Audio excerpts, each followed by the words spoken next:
नमस्कार, मैं हूं माही सिंह और आप देख रहे हैं नेक्स्ट 9 न्यूज। चंद्रशेखर आजाद जिस तरीके से अभी चुनावी मैदान में उतरे हैं और लगातार वो जनसभाएं कर रहे हैं, रैलियां कर रहे हैं, ऐसे में माना जा रहा है कि चंद्रशेखर आजाद कहीं ना कहीं नगीना सीट पर इस बार फतेह हासिल कर लेंगे। लेकिन अब इसमें एक लोग और कूद पड़े हैं, जो हैं आकाश आनंद। आकाश आनंद कहीं ना कहीं अब चंद्रशेखर आजाद पर लगातार निशाना साधते हुए आ रहे हैं। लेकिन माना जा रहा है कि अगर मायावती और आकाश आनंद और कहीं ना कहीं चंद्रशेखर आजाद एक साथ आ जाए तो जो चुनावी समीकरण है वो बदलता हुआ नजर आएगा। हमारे साथ तनुज मौजूद है, हम इनसे जानते हैं कि क्या आने वाले दिनों में आपको लगता है कि मायावती और चंद्रशेखर आजाद एक दूसरे के साथ आ सकते हैं या नहीं? देखिए, अभी तो इस तरह के कोई आसार नहीं दिखाई दे रहे हैं, लेकिन अगर ये दोनों एक साथ आते हैं तो कहीं न कहीं दलितों को एक साथ जोड़ने का काम ज़रूर कर लेंगे। जिस तरह से बीजेपी को फ़ायदा मिल रहा है दलितों का, देखिए वोट बिल्कुल पूरी तरह से बढ़ चुका है।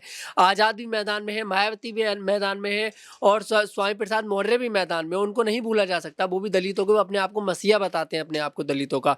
तो ये जो 3 नेता हैं, इनमें से अगर चंद्रशेखर आज़ाद और मायावती भी एक साथ आ जाते हैं तो कहीं न कहीं जो फ़ायदा बीजेपी को मिल रहा है, क्योंकि पूरा फ़ायदा देखिए इसका बीजेपी उठा रही है, क्योंकि वोट कट जाते हैं पूरी तरह से।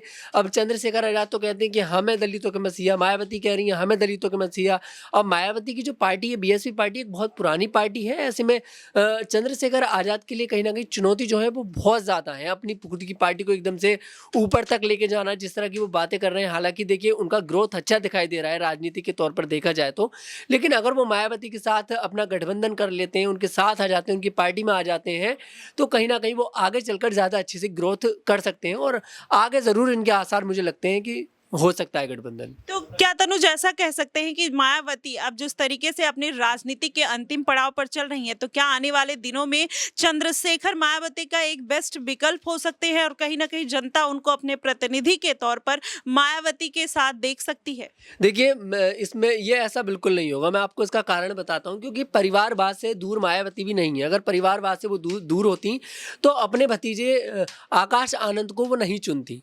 और ऐसे में अगर आपने ये सवाल करा कि अगर वो दोनों एक साथ आ जाते हैं, आज़ाद और मायावती, तो ऐसे में क्या आगे चलकर जो पूरी बागडोर होगी वो आज़ाद के हाथ में आ जाएगी? तो देखिए, आकाश आनंद इस चीज़ को बिल्कुल भी नहीं होने देंगे, क्योंकि जिस तरह से वो आज़ाद के ऊपर हर जनसभा में वो प्रहार कर रहे हैं, बड़ी-बड़ी बातें बोल रहे हैं आज़ाद के लिए, और वो इस तरह की बातें बोल रहे हैं कि कौन आज़ाद, कहाँ के आज़ाद।